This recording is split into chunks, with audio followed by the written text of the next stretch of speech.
देखिए बहुत शॉर्ट में आज चर्चा करते हैं धारा 294, 323 और 506 बी के मामले को लेके।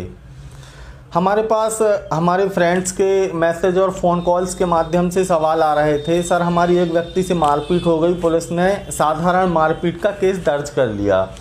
साधारण मारपीट के केस दर्ज करने में हमारे ऊपर 294, 323 और 506 बी के नाम से एफआईआर काट दी है।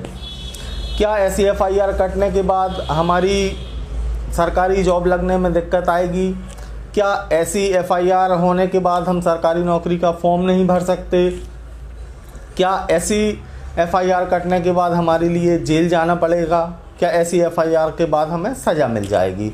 देखिए इन सारे सवालों का जवाब बहुत कम समय में आपको देने का प्रयास करूंगा, विदिन 5 to 10 मिनट।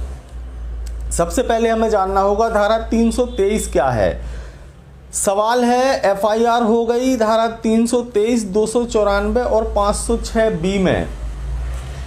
थाने के अधिकारी द्वारा बुलाए जाने पर क्या आपको थाने जाना चाहिए? जवाब है बिल्कुल जाना चाहिए, अवश्य जाना चाहिए। धारा 323, 294 और 506 बी अपने आप में एक जमानती अपराध हैं। आपको डरने या घबराने की आवश्यकता नहीं है। आप बुलाने पर जाएं। अगर आपसे नोटिस पे साइन करवाए जाते हैं तो नोटिस को पढ़ लें, जिसमें लिखा होगा कि इतनी तारीख को आपको कोर्ट में आना है चालान प्रस्तुत करने के लिए। पुलिस अपना चालान लेके आएगी, आपसे पूछताछ करने के बाद जो बयानों के आधार पर तैयार किया गया होगा, और दूसरी तरफ आप अपना जमानतदार लेके जाएं। धारा 294, 323, 506 बी में आपकी ऑनरेबल कोर्ट से on the spot bell grant हो जाएगी, अर्थात जमानत हो जाएगी। 323, 294 और 506 बी ये तीनों धाराएं जमानती धाराएं हैं। इन धाराओं में अपराध कायम होने के बाद आप तुरंत के तुरंत जेल नहीं जाएंगे। अतः आपको किसी भी प्रकार से ना घबराने की आवश्यकता है और ना ही कहीं अवांछनीय अर्थ को व्यर्थ करने की आवश्यकता है। समझदार को इशारा काफ़ी है। तो धारा 323, 294 और 506 बी, देखिए सबसे पहले समझें धारा 323 को। 323 कहती है स्वेच्छा किसी व्यक्ति को उपहत्तिकारित करने के लिए दंड, वॉलेंट्री कॉज हर्ट।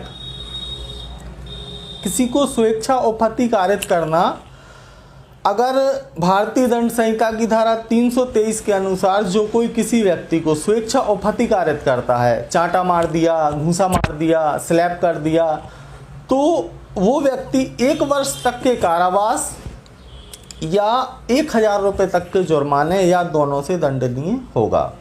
अर्थात 1 वर्ष तक का कारावास, ये कारावास 1 वर्ष से कम भी हो सकता है और 1 वर्ष भी हो सकता है। ऐसे ही 1000 रुपये तक का जुर्माना, अर्थात जुर्माना 1000 भी हो सकता है, उससे कम भी हो सकता है। ये 323 में है सज़ा, 1 साल के कारावास, 1000 रुपये तक के जुर्माना या दोनों। देखने वाली बात, 323 असंज्ञेय अपराध है, अर्थात गंभीर प्रकृति का अपराध नहीं माना जाता।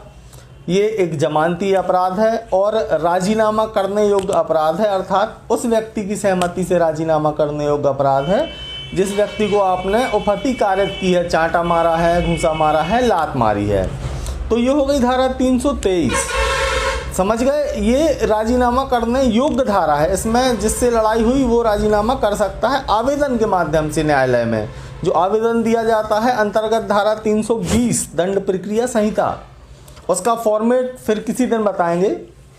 अब देखें धारा 294।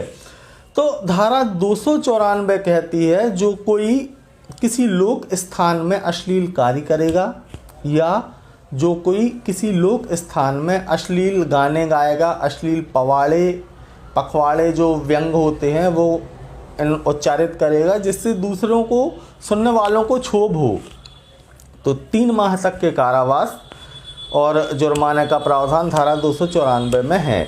294 में एक और देखने वाली बात है, हाल ही में ऑनरेबल सुप्रीम कोर्ट ने धारा 294 को नॉन कंपाउंडेबल घोषित कर दिया है। अर्थात धारा 294 अब राजीनामा करने योग्य धारा नहीं रह गई।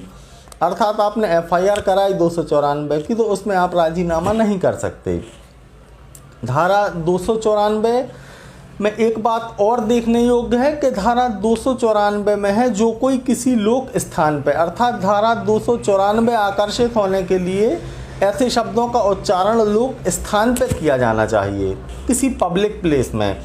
आप देखें किसी के घर के अंदर कमरे में किसी ने किसी के साथ गाली दी हो या अश्लील गाना गाया हो, वो अगर सुनने में क्षोभ भी कमरे में उत्पन्न हो गया तो वहाँ पे धारा 294 आकर्षित नहीं होगी, क्योंकि the house is not a public place, house is a private place, ये एक वैयक्तिक संपत्ति है। तो अगर किसी मामले में धारा 294 ऐसी आकर्षित हुई भी हो तो इसको चार्ज पे आप कटवाने का ऑनरेबल कोर्ट से निवेदन कर सकते हैं। अब 506B आप उठा के देख लें तो 506B क्या है? 506B है किसी व्यक्ति को आपराधिक अभित्रास देना, अर्थात किसी चीज़ की धमकी देना, क्रिमिनल आपराधिक धमकी देना किसी व्यक्ति को, समझ रहे, किसी को मार देंगे, हाथ पैर तोड़ देंगे, ये धमकियाँ।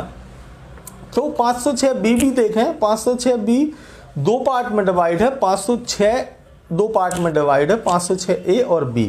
506A कहती है जो कोई आपराधिक अभित्रास करेगा, अर्थात साधारण आपराधिक अभित्रास, मतलब गंभीर किस्म की धमकियां नहीं, अमूमन छोटे किस्म की धमकियां देगा कि हम ऐसा कर देंगे या कॉलेज से निकाल देंगे या ये कर देंगे या चाटा मार देंगे, तो ये लात मार देंगे, स्लैप कर देंगे, शांत बैठो, तो ये तरीके की धमकियां हो गई आपकी 506A में।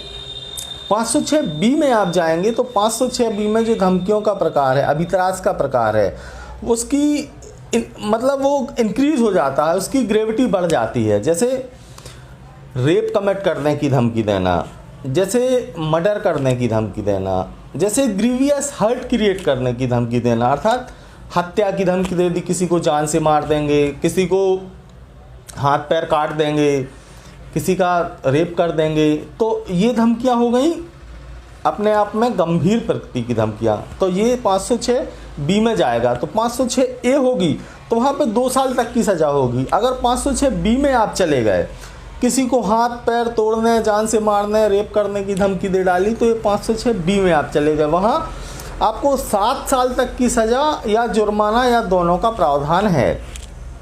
तो ये धाराएं थी जो 323, 294 और 506B अमूमन करके साधारण मारपीट के मामलों में लगाई जाती हैं आरक्षी केंद्रों द्वारा अभियुक्त पर जिसने मारपीट की है।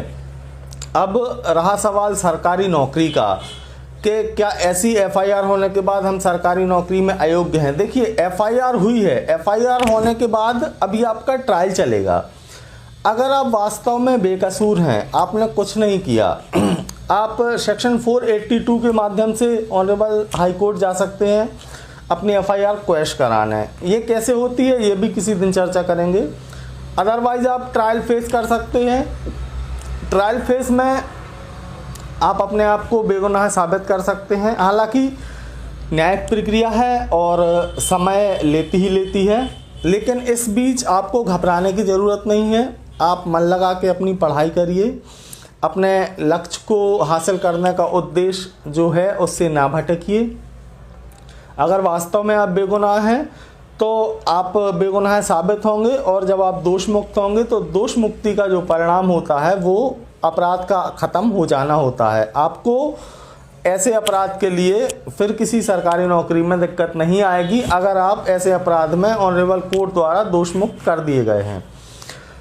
दूसरी चीज़ यहाँ पे आती है, अगर आपकी सरकारी नौकरी लगने के चांसेस हैं और आपके ऊपर 323, 294, 506 के अंतर्गत कोई मामला चल रहा है, यहाँ पे आप सामने वाले व्यक्ति से राजीनामा करने हेतु विनय कर सकते हैं, ना कि दबाव डाल सकते हैं। विनय करने उपरांत अगर सामने वाला व्यक्ति मान जाता है जिसने आपकी रिपोर्ट की थी, वो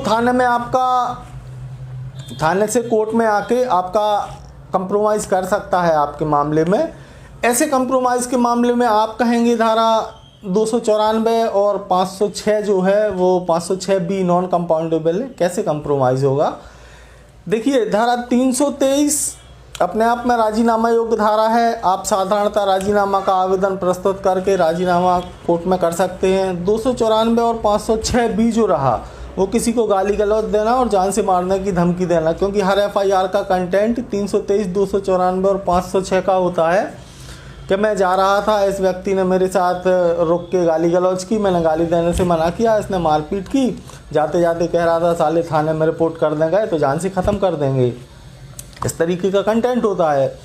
तो ये जो कंटेंट होता है इसमें 323 में आपने राजीनामा प्रस्तुत कर दिया, 294, 506 बी में अगर वो व्यक्ति राजीनामा करने तैयार है तो व्यवहारिक रूप से जो होता है वो कोर्ट में आके क्या करता है, अपने बयानों से मुकर जाता है कि नहीं, ना ही इसने मुझे गालियां दी और ना ही इसने मुझे जान से मारने की धमकी दी। 323 में आपका राजीनामा हो गया, 294, 506 बी में वो अपने होस्टाइल हो गया, अर्थात पक्षद्रोही साबित हो गया।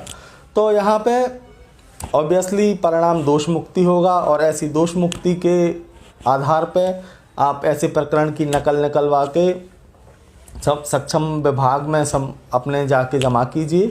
आपकी सरकारी नौकरी में लगने में कोई दिक्कत नहीं आएगी।